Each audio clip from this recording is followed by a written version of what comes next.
Game week 12, done and dusted, and I've got to kick off with the big one. Pierce is already smiling away. Arsenal, Tottenham. Tottenham just didn't even turn up. Yeah, no, I was a little bit nervous about it just because it was all lined up for us. Playing late kick-off Sunday. It was all lined up for us. City and Liverpool. I mean, I don't even need to keep mentioning it, Liverpool. I don't think in the title race anymore. But you're not. I nearly said United then. City had that was a Freudian slip, wasn't it? Don't get encouraged by that, Cully. But City had dropped points. They'd lost to Newcastle, St James's Park, quite a difficult ground, and I was expecting them to win. But yeah, it was all lined up for us. North London derby, get a little bit of daylight between us and City, and so I was thinking it would be too perfect for us to one beat Tottenham because that's always just brilliant, and two to get a bit of daylight between us and City. But yeah, like you say, Tottenham didn't even show up. I mean, it was we didn't really have to get out of second gear. Eze obviously run the show and scored a brilliant hat trick. I don't think it's been done since like the seventies. A hat trick in the North Uh, London derby. Like sometimes It, football it just was it was comes kind out. of written, right? It's It's going funny how football to writes these stories, right? Yeah, yeah. Like I mean, he was a boy. Like, is there? I was speaking to my Arsenal pals like during and after the game. I said, like, is there a better story than that? Like you're released from Arsenal as a kid, and then he works his way up through football. Goes to QPR, then he goes to Palace, then he sort of matures, coming to himself. Playing at the Tottenham. top of his Tottenham are game. ready to sign him. This Tottenham come is in for him, and he reluctantly is like, "Well, do you know what? Champions League. I'm 27. It's the last time I'm probably going to get the chance for a big move, play some Champions League football. Won a trophy with Palace, repaid his his debts to them, and then literally on deadline day, Arsenal, his I boyhood think club, is to, the club, all his family support come in for him. I think he picked up the phone to Arteta. Or so he rang. really, I suppose that he rang Arteta and was like, "Look, Tottenham are going to sign me. Is there any chance Arsenal might want me?" And that's when Arteta said, "Oh, actually." And you kind of want to go, "Tottenham sign you, sod it. I'm just going to buy you because you want to come to us even more to do one over." yeah. I mean, it was just perfect, and like he scored his first Premier League goal against Palace in a 1-0 win. Yeah. Really good goal. And then against Tottenham in his first North London derby, the club that are about to sign him, scores a brilliant hat trick. Like if that was in a film, you'd go, "This is too cheesy. This script is too perfect." I'd Do you know what expect Reese Witherspoon to walk in at some stage, that type of movie. I mean? But I Yeah, have to say, he just to be a parent about this, he is a brilliant example of not giving up, right? he's just a great player. Exactly what Pace is saying. Like he's the type of kid. Yeah, it's just his first season with Arsenal, blah blah blah. But he plugged away. He went through the leagues. Like he went dropped the leagues. He went through them. He turned up at Palace. Palace is where he's really stepped up again. But he just didn't give up, and I think it's such a good example to the younger players. If they do get dropped or whatever, that keep going. There. If you're good enough, the chance will come, right? Let it all work out. And no Gabriel. And no Gabriel, yeah, and Hincapié came in, which made sense. I mean, I think in terms of profile, he probably is the most similar. He's left-footed, he's aggressive, he's young, but he's very experienced. Played in Bundesliga. He's got a lot of international caps. I think he took the armband actually off Caicedo for their last international. But that aggression and sort of stepping up the pitch to win, to win second balls, win headers, he offers a bit of that. I mean, he's probably not as prolific, but there's not really, in terms of scoring off our set pieces, but he's probably not a defender in world football that is as prolific as Gabriel. So, yeah, I mean, it just goes to show, like, the when we were signing more defenders in the summer, some people were going, "We're fine, we've got loads of defenders. Why are you signing Mosquera, Hincapié?" Like, but actually, we've needed all of them, and he put in a really, really good shift. I mean, Played well. he was almost limping off at the end just because I think it was his first Premier League start, and he played Right. almost nine. I think he might have played the 90. I'm not sure. He came off at the end for Mosquera maybe, but he put a real shift in, and I mean, you wouldn't not that Tottenham really ever threatened, but you wouldn't really have noticed It that was that. Gabriel. It was Well, that one. Well, it was a good goal to be fair from Richarlison, but yeah, yeah, it other, was. other than that, there wasn't much threat from them at all. And No, just we just for it to be a North London derby, you'd expect a bit more fight well, from it. they came to draw that game 0-0. Like the way they set up, five at the back, like just parking the bus basically. I mean, every time they got a free kick, even in their own half, Vicario was coming up and just booting it, and they were just putting men forward, and he was just levering it up there. And none of that even came to anything. But it was so negative. I mean, all this banter Arsenal have taken about being like Stoke City. I mean, that was the most Stoke City setup I've ever seen. And actually, on that, we've scored more goals than anyone else from open play in November. So I think that is pretty much put to bed now. Yeah. And I'll move on to the rut. Liverpool. Glorious. 3-0 home Glorious. defeat to Nottingham Forest. You'd think, banker, Nottingham Forest. Yeah, No, no, At no, no. home, I Yeah, mean, you know what? they did. They I'm did gonna beat you there last week. Give Righty a shout because on the overlap he was saying like, "Oh, Forest," and like, you think the Forest are gonna get anything? They weren't. They didn't even give him a draw, right? But Righty obviously knew something. Liverpool, geez, there's elements of, and you guys might laugh at this, but there's elements of United under Ten Hag. Like as soon as they concede that first goal, they crumble, right? It's like here we go again, and that's what it feels like.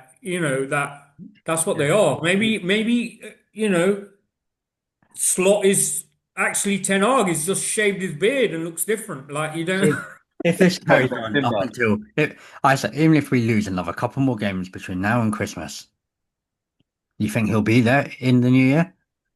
I think unless it gets really bad, as in like United Spurs last season bad, 15th, 16th, Yeah. 17th.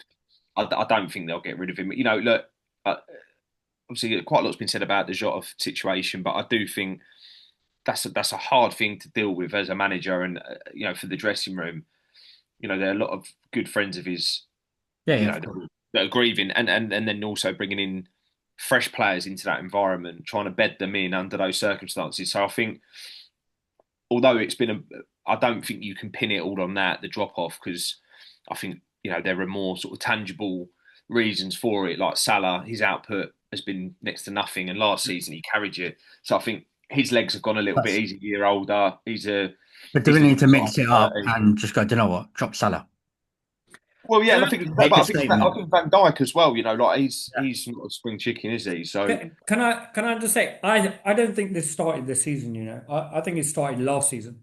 And I always say this and at the end of the season when teams drop off, number of times I've seen that form at the end of the season leak into the new season, right? After Liverpool won the league early, I think that was the worst thing that happened to Liverpool.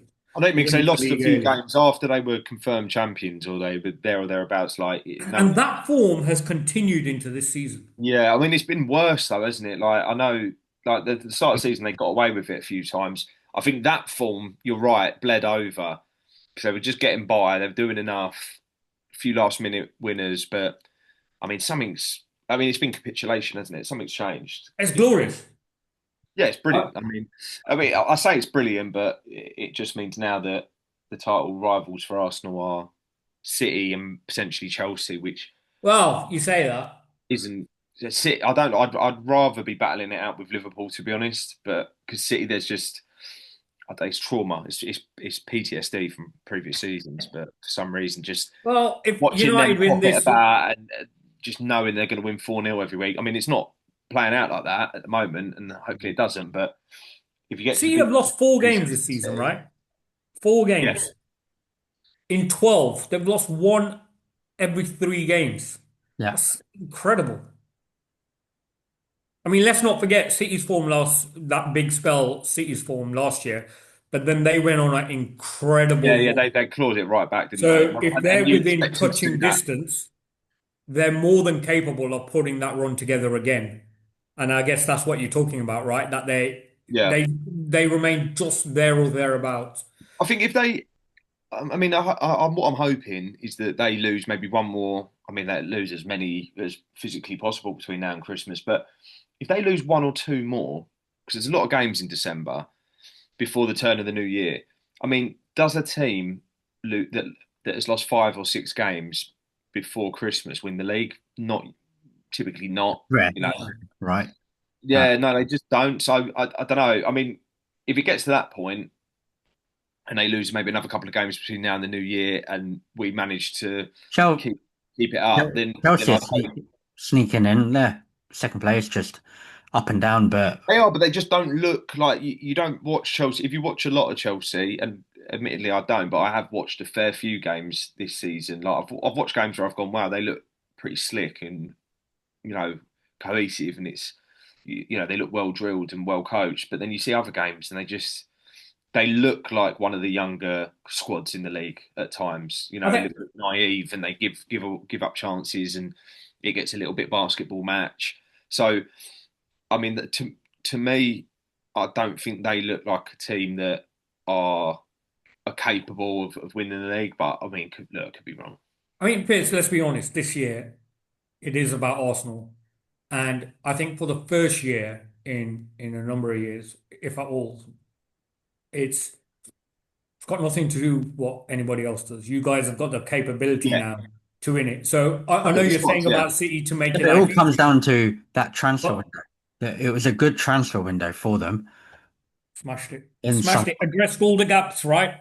and it's well, like, yeah, but plug the gaps, but also added a lot of depth. Like Gyökeres was the only real signing where you went, he's going to go straight in. The yeah, yeah, gaps in the depth is But, what cost you last year. it was the signing of Hincapié, Mosquera, Eze. Norgard, Eze, Madueke. Madueke, I yeah. mean, you'd have to say Zubamendi as well. I mean, I know that deal was done a little bit before, and then we knew he was coming in, but it was, he came in I this still summer. think I still He's think been, he's your he's best been signing. quality. He's been so good, and he's given Rice more freedom to go on and well, Rice is in the form of his life. I don't think, to But be honest, I don't think there's Zubamendi a has better made midfielder operating. Zubamendi has made the others better. Yeah, Like yeah, for sure. the rest of the team trust him, right? Yeah, yeah, So everybody feels free and they're better for it. And I personally, I think he's the signing of the summer.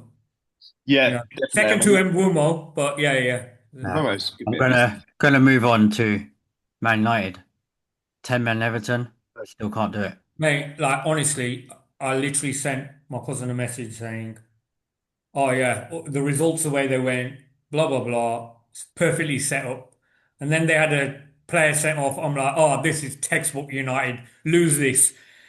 And what goes and happen? Like talking about not turning up, and Tottenham and United feel like they've learned nothing. This was a weekend where they looked exactly like last season. Drab. Absolutely nothing. Like there's nothing to talk about because there was nothing. There was absolutely I only watched the highlights, the extended highlights, but it looked like all 3 minutes. you had quite a lot of the ball by the looks of it and was slinging in some crosses, but I mean, you just couldn't. No one. It didn't look like anyone was a few like long range shots, but no one really taking the game by the scruff of the neck and going, they're down to 10 men. We're 1-0 down. Like You, we need to you do something. know, the biggest thing that shocked me was the pace. Honestly, it was like I don't know if you've ever seen clips of the Walkers League, like you're not allowed to run. It was so slow. Surely you should be switching play, making the defense Stretching run them, trying to find the around. gap. Yeah, The game was so slow. It was boring. It was really boring. And the only good thing to come out of that is that Everton jumped over Liverpool in the league. And I guess this weekend we can still do the same because we were the last to play. But who have you got this weekend? Palace away, nasty game, Yeah. Well, nasty game. well, I guess we'll just have to wait and see. Thank you, guys.